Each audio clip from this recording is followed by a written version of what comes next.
Olá pessoal, bem-vindo a mais uma aula de sonografia física. O tema da nossa aula hoje é circulação profunda. Nós vamos então abordar primeiramente quais são as propriedades físicas que permitem que tenha essas correntes em grandes profundidades, né? Como é que elas se comportam. Nós também vamos falar um pouco sobre quais são as correntes assim, ao redor da costa brasileira e como que se conecta, tá? Essa corrente, essa circulação profunda com a circulação geral de superfície. Vamos lá. Então, para entender as correntes profundas, a gente primeiro tem que entender qual que é o papel da densidade na geração das correntes. Porque até aqui, a gente está olhando apenas para o efeito dos ventos, de quando ele empilha mais água de um lado do que o outro, tudo mais. Agora vamos ver essa outra forma de gerar correntes. Então vamos começar com um modelo bem simplista de duas camadas, no plano vertical. Então aqui a horizontal representaria o X, por exemplo, e a vertical é o próprio eixo vertical Z. E apesar de estar limitada a figura, vamos imaginar que isso aqui não tem bordas, tá? Não importa onde está a superfície, ali não é o fundo fica muito mais embaixo, não tem limites nem na esquerda nem na direita também. Então aqui seria como se a gente desse um zoom simplesmente na interface entre as duas camadas. O que está acontecendo ali, né? Onde você tem água menos densa em cima e água mais densa embaixo. Então, vamos imaginar que num primeiro momento teve uma perturbação que afetou essa estabilidade gravitacional, né? Que estava exatamente nivelada a interface entre as duas. E aí um lado ficou mais inclinado que o outro, ficou mais alto do que o outro. Então agora a gente tem um desequilíbrio aqui. A distribuição não está exatamente igual. O que acontece, né? Então a gente percebe que na parte esquerda, na porção esquerda da figura, nós temos mais água menos densa do que água mais densa. E no lado direito ocorre exatamente o inverso, né? A gente tem mais água mais densa e menos água menos densa. Isso é um desbalanço. Se você fizer esse teste em casa com água e óleo, rapidamente você vai ver que a tendência vai ser uma geração de correntes que vão nivelar novamente essa interface para tentar deixar ela o mais plana possível na horizontal. Então, o que acontece é que nós temos uma força do gradiente de pressão gerada por essa diferença horizontal de densidade. Mas a grande beleza é que, na verdade, essa diferença horizontal de densidade, o que ela resulta é numa variação do gradiente de pressão na vertical. Por um caso em que não tinha nenhum gradiente de pressão antes, ou seja, nenhum dos dois lados estava mais alto que o outro, né? Estava em equilíbrio, né? Você teria uma mesma quantidade de massa dos dois lados, independente das densidades. O gradiente de pressão gerado seria esse aqui. Seria essa força do gradiente de pressão gerada, né? A gente teria uma tendência da onde tem mais volume de um tipo d'água e ir para onde tem menos volume desse mesmo tipo d'água, dessa mesma densidade. Isso vai valer para as duas camadas. O que acontece? Porque eu enfatizei essa parte de não ter gradiente de pressão anterior. Não há garantias que as velocidades, que as correntes, né, vão seguir a força do gradiente de pressão. Tá? É possível que, se por exemplo estivesse lá na superfície, isso aqui não seria a superfície seria mais acima, se lá o vento tivesse empilhado mais água de um lado do que do outro, a gente teria ainda um gradiente de pressão, uma força do gradiente de pressão por conta desse empilhamento de água lá na superfície.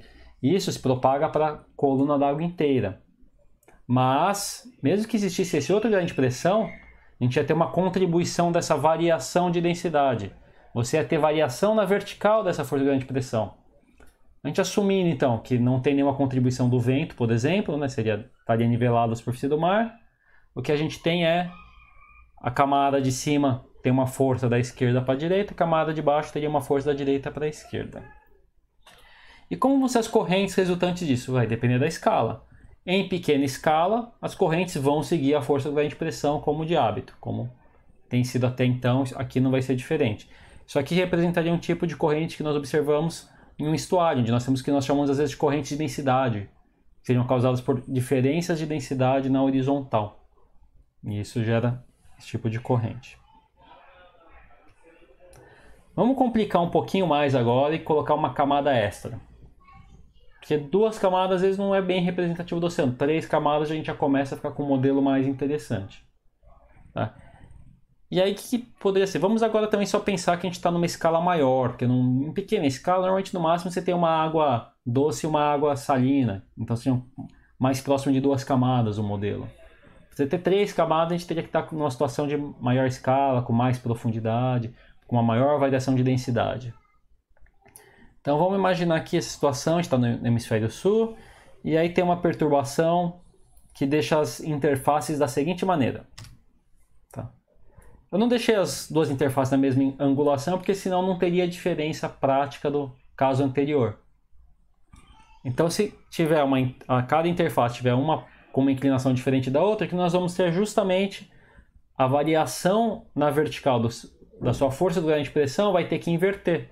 Se ela crescia, depois ela diminui. Se ela diminui, depois ela cresce.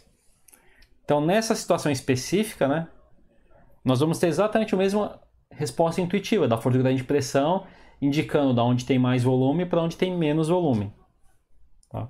Então, seria na camada de cima, ela tenderia a ir para a direita, na do meio para a esquerda, na de baixo para a direita novamente. Mais uma vez, isso aqui considerando que não há uma força de gradiente de pressão externa por conta de empilhamento de água, por exemplo. E aí, em meso e grande escala, quando a gente já está em dezenas de quilômetros na horizontal, né, vamos supor que essa variação de densidade é ao longo de muitos e muitos quilômetros, nós estaríamos já numa situação em que nós vamos ter movimento geostrófico, né? A rotação da Terra já vai ser muito importante. E quando a rotação da Terra é importante, o balanço de força não vai ser apenas por conta da força do gradiente de pressão, a gente vai ter mais uma força envolvida, que é a força de Coriolis. Então, o balanço de força nesse caso, a partir do momento que a rotação da Terra é importante, que nós estamos num regime geostrófico, vai ser da seguinte maneira. Então, nós vamos ter a força de Coriolis no sentido inverso da força do gradiente de pressão. E com isso a gente já consegue inferir quais vão ser os tipos de correntes que são geradas, né? Lembrando que para o hemisfério sul a força de Coriolis está sempre à esquerda dos ventos, né? Então na superfície a corrente vai estar entrando na tela, na camada intermediária saindo da tela, na camada profunda entrando da tela novamente. Então o que nós observamos é que variações horizontais de densidade vão resultar em variações verticais de velocidade. É a maneira que o oceano tem de ter variações e inclusive podendo chegar até inversões de velocidade ao longo da coluna d'água. Só que mais uma vez o modelo de 3 camadas é simplificado. No mundo real a gente teria alguma coisa mais próxima disso, né? O oceano é continuamente estratificado. Aqui eu tentei manter aproximadamente as inclinações do exemplo de 3 camadas, só que com uma variação mais suave, é mais realista de um ponto de vista, né? Assim, mais próximo de como o oceano se comporta. E aí as forças não vão ser simplesmente para lá ou para cá, né? Elas vão variar continuamente também. Então a força do gradiente de pressão seria alguma coisa assim, né? Ela teria um máximo na superfície, e aí ela decairia, né? Nesse tipo de inclinação, ela decairia até um mínimo na camada intermediária e depois voltaria a crescer. E a de Coriolis seria exatamente espelhada, afinal de contas tem que ter o equilíbrio das duas. E no momento em que ambas são nulas, né, que você não tem, que a inversão da força resulta em uma força zero, por conta que você está trocando de sinal da força, nós não teríamos a velocidade, né? Seria o ponto também que a velocidade muda de direção. Já estava indo para um lado, ela passa a ir para o outro. E a velocidade ela vai ter um valor máximo, um núcleo na superfície, vai decair até inverter de direção, ter um núcleo na camada intermediária, decair até mudar a direção novamente e voltar a ter um núcleo em alguma outra profundidade. E era essa a ideia que eu queria passar. A física por trás das variações das correntes ao longo da vertical é justamente essa, é por conta dos gradientes horizontais de densidade. São eles que causam boa parte das correntes oceânicas. Elas são basicamente a única forma que nós temos de ter as correntes profundas, mas elas também afetam correntes superficiais, tá? É plenamente possível nós termos correntes superficiais forçadas por esse mecanismo, e não apenas pelos ventos, como nós vimos em outras aulas. Agora que nós vimos o princípio de funcionamento, né, o principal mecanismo de geração dessas correntes, vamos dar uma olhada quais são as correntes geradas ao largo do Brasil. Então, no primeiro momento, eu quero que vocês deem uma olhada nessa imagem. Isso aqui é proveniente de uma simulação numérica, né? a imagem de superfície na verdade é de dado de satélite, a gente utilizou esse dado superficial de temperatura da superfície para inferir como é que estaria o restante do oceano, a parte mais profunda, né, abaixo da superfície, como que ficaria. E aí a gente está mostrando apenas a temperatura, mas eu quero que vocês deem uma olhada na parte frontal aqui, que seria um corte, uma seção vertical, né, da costa até um oceano mais profundo, e também o outro corte, que também é uma seção vertical, mas que seria mais paralela à costa, né? Então a gente tem uma seção perpendicular à costa e uma seção mais paralela à costa. Em ambos os casos, nós vemos que tem variações na horizontal da temperatura, né? Você tem diferentes inclinações, hora está mais quente, hora está mais frio. Tudo isso vai resultar em correntes, porque a temperatura vai ter uma influência direta na densidade, né? Onde tiver uma inclinação maior, inclusive, provavelmente vai ter uma corrente mais intensa. É algo comum de se observar. Então, primeiro eu queria puxar isso aí, porque é como o oceano funciona. Acho que é legal vocês terem uma visão dessas seções, dessas variações na horizontal, para entender um pouco como é que depois a gente faz alguns esqueminhas e tudo mais. Então aqui é um esquema, né? É bem esquematizado, a realidade é mais complexa, mais próxima daquela imagem anterior que eu acabei de mostrar, mas aqui dá para a gente ter um pouco de ideias de quais são as principais correntes e massas d'água associadas. Porque é interessante reforçar que isso aí até acaba sendo às vezes um erro comum, mas massa d'água e corrente são coisas totalmente distintas. As correntes transportam massas d'água, mas elas não são a mesma coisa. Corrente é um efeito dinâmico, né? A água em movimento, é o movimento da água. Uma corrente pode transportar várias massas d'água. E uma massa d'água pode ser transportada por mais de uma corrente também. Ela troca de corrente, por assim dizer. Então vamos dar uma olhadinha aqui na costa do Brasil, o que nós temos, né? Então, nós temos algumas camadas. A camada superior seria representada pela água tropical, que é a parte vermelha. A camada intermediária por essa água meio esverdeada, um azul mais claro, que seria a água central do Atlântico Sul. A água intermediária antártica seria a azul escura. E tem uma água cinza, que é a água profunda do Atlântico Norte.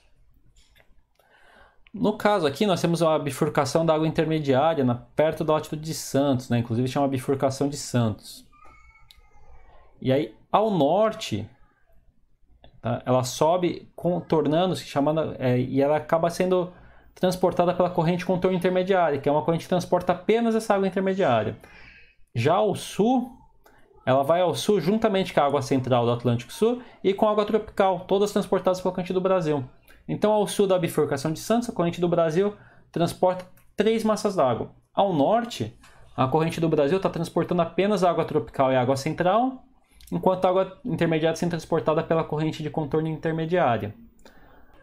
Mais em direção ao Equador, entre 15 e 10 graus sul, nós temos a bifurcação também da água central, em subsuperfície, que gera a subcorrente norte do Brasil.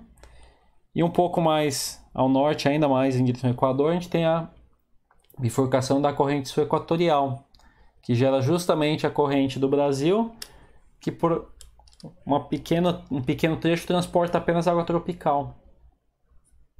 Então nós percebemos que a corrente do Brasil, em um trecho ela transporta só uma massa d'água, depois ela transporta 2 massas d'água, e depois mais ao sul ela transporta 3 massas d'água.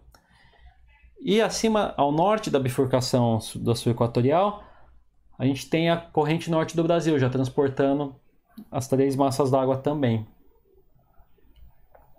E por baixo de todas essas, nós temos a corrente de contorno profunda, que transporta majoritariamente a água profunda do Atlântico Norte. Em outras latitudes, ela pode transportar inclusive outras águas profundas, mas aqui ao largo da nossa costa é apenas a água profunda do Atlântico Norte.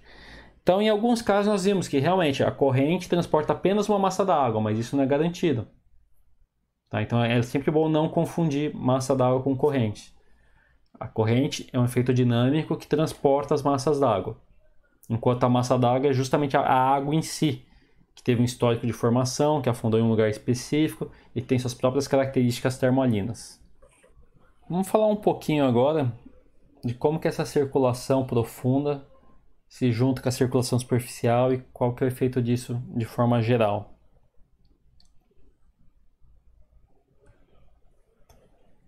Então, vamos primeiramente dar uma olhada numa seção vertical do Oceano Atlântico, que vai lá do Polo Sul até praticamente o Polo Norte. Tá? Então, isso é uma seção vertical, né? E as cores representam concentração de oxigênio. Fora da figura, onde a gente tem os símbolos de entrando e saindo, né, dos vetores entrando e saindo, isso aí representaria a tensão de deslizamento do vento, né, a direção média dos ventos. As flechinhas curvas, que também estão fora do gráfico, representam a troca de calor com a atmosfera, né, onde o oceano está ganhando calor, onde ele está perdendo para a atmosfera. E internamente nós temos as correntes sendo representadas pelas correntes médias, né, no caso pelas setas. As linhas brancas com número representam o sigma, né, a anomalia de densidade potencial. E com isso a gente consegue ver que nós temos afundamento de água em algumas regiões. E a água recém-afundada é fácil de identificar porque ela tem mais oxigênio dissolvido. E essas águas, elas acabam, depois que elas afundam, elas ficam bastante tempo submersas e decaem a quantidade de oxigênio. Então, de certa forma, o que nós vemos é que tem um fluxo de calor superficial. Né? Na superfície, o calor vai do hemisfério sul para o hemisfério norte. E depois a gente tem uma recirculação com afundamento disso aí lá no Atlântico Norte, que retorna até a região antártica. E essa recirculação se dá justamente pelas correntes superficiais, que são majoritariamente causadas pelo vento, e as correntes profundas, que são causadas pelas diferenças horizontais de densidade.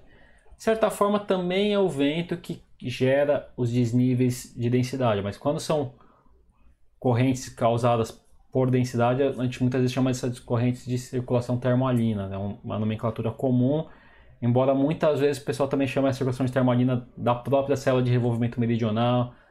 As pessoas usam às vezes de forma intermitente, mas não é a mesma coisa, tá?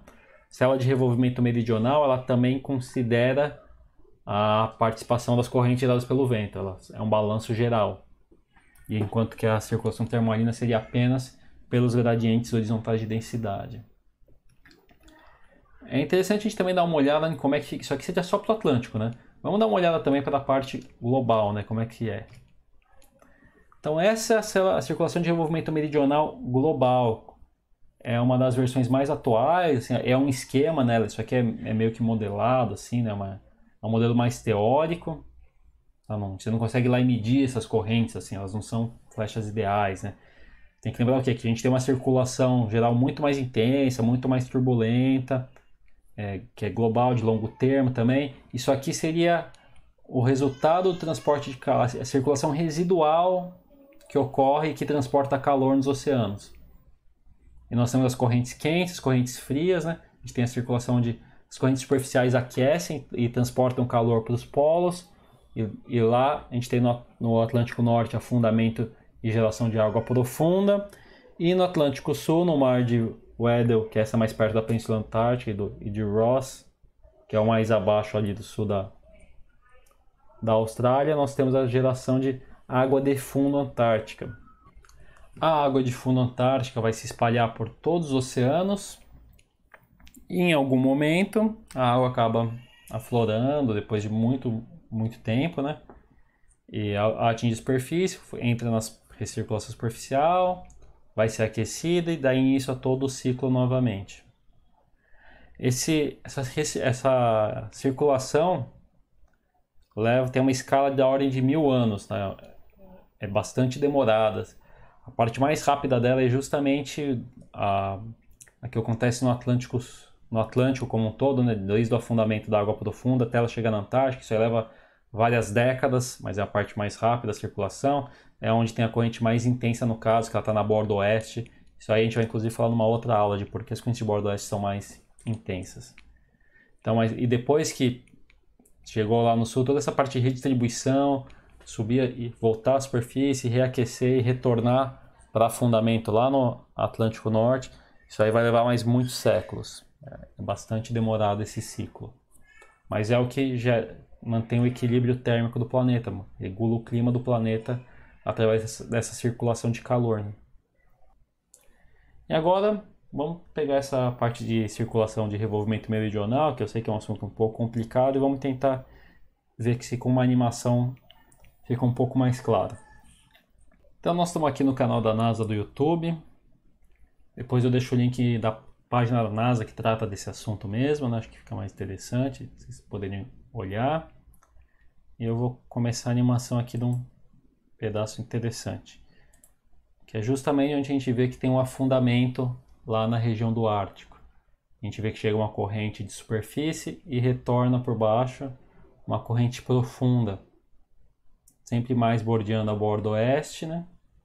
Que se dirige lá até a região antártica. E na superfície a gente vê que tem um retorno através da África, né? Que leva essa corrente superficial que transporta esse calor lá para o Atlântico Norte. E a gente tem toda essa recirculação no Ártico também, nas águas profundas, de fundo e tudo mais. Legal ressaltar que essa animação que foi feita aqui, ela também não é com base em dados, nem resultado calculado de modelo. Ela tem um enfoque muito mais teórico, porque essa recirculação ela é bem demorada. A gente já mencionou isso anteriormente na aula, mas toda essa recirculação, né, o tempo que leva para a água afundar lá no Ártico, dar a volta no planeta e retornar lá para afundar novamente é na escala de milênio. Então, mas de toda forma, né, a gente tem essa recirculação que acontece. Isso aí é a circulação de revolvimento meridional e é quem regula o clima no planeta, né? É através desse caminho que o calor circula na Terra.